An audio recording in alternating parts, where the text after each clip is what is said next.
Shalom, semangat pagi sahabat kekasih Kristus. Jumpa lagi dengan Sapa Gembala hari ini, Sabtu 26 Maret 2022. Judul, Jangan Simpan Sakit Hatimu.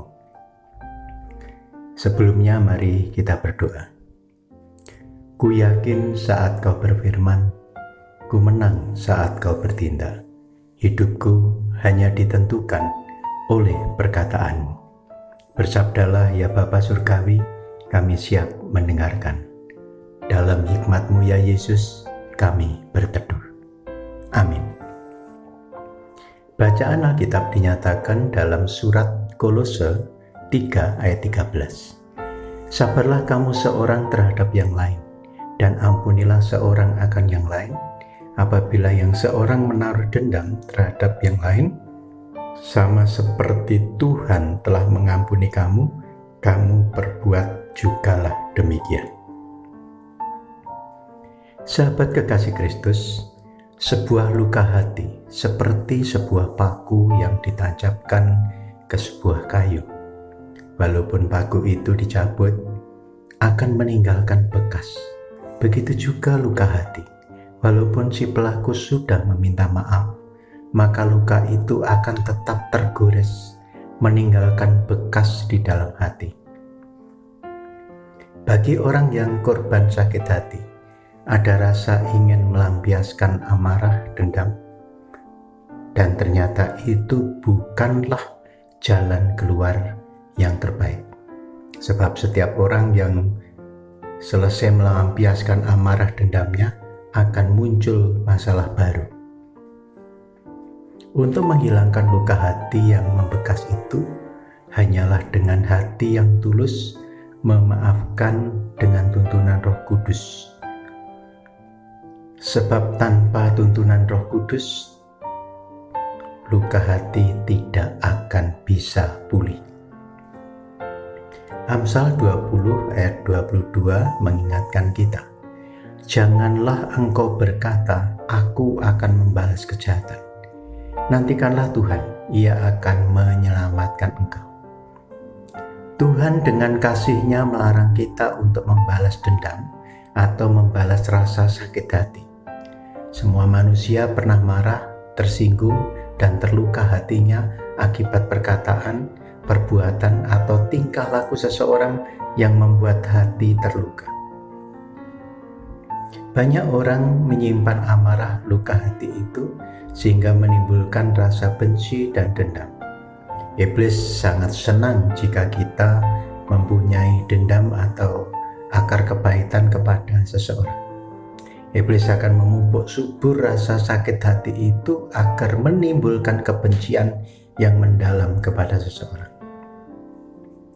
Mari belajar memaafkan kesalahan orang lain yang membuat hati kita tersinggung. Dendam, kebencian, amarah, dan akar kepahitan tidak akan bisa membawa kita menikmati damai sejahtera yang Tuhan berikan kepada kita. Belajar memaafkan dengan tulus hati dengan tuntunan Roh Kudus adalah suatu kekuatan yang murni menghapus amarah, dendam, dan sakit hati. Janganlah menyimpan amarah dan dendam sampai berkepanjangan, sebab itu akan merugikan diri sendiri. Rasul Paulus mengingatkan melalui surat Efesus 4 ayat 26 dan 27. Apabila kamu menjadi marah, janganlah kamu berbuat dosa. Janganlah matahari terbenam sebelum padam amarahmu, dan janganlah beri kesempatan kepada iblis. Ingat, kita ada karena anugerah. Tuhan memberkati. Mari kita berdoa. Ya Yesus, ku berjanji setia padamu. Ku pinta kau selalu dekat ya Tuhanku. Di kancah pergumulan jalanku tak sesat, karena engkau temanku, pemimpin terdekat. Mampukan kami merawat hati kami agar senantiasa memancarkan kehidupan. Dalam belas kasih-Mu ya Yesus, kami memohon. Amin. Salam Mentas.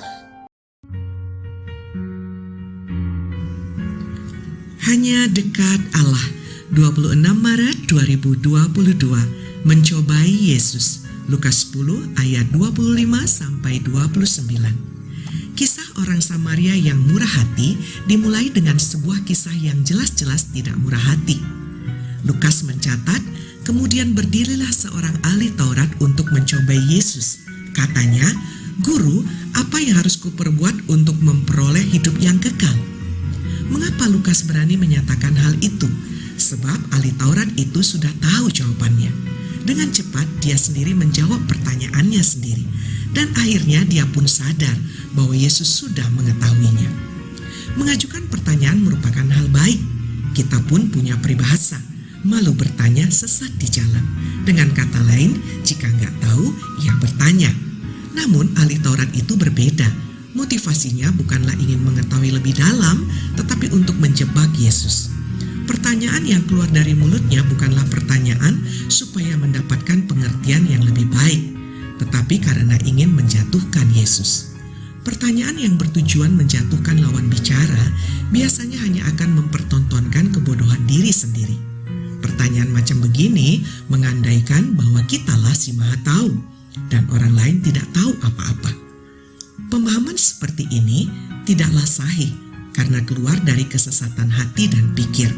Dan pandangan macam begini seakan mengabaikan kenyataan bahwa peribahasa di atas langit ada langit dan makin berisi makin merunduk.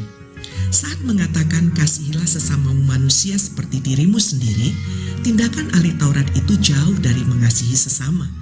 Dia tak lagi menganggap Yesus sebagai sesama. Dia memandang diri lebih tinggi dari Yesus, sehingga merasa boleh menjebak Yesus. Dan karena malu sendiri, ahli Taurat itu pun akhirnya menyoalkan siapakah sesamanya.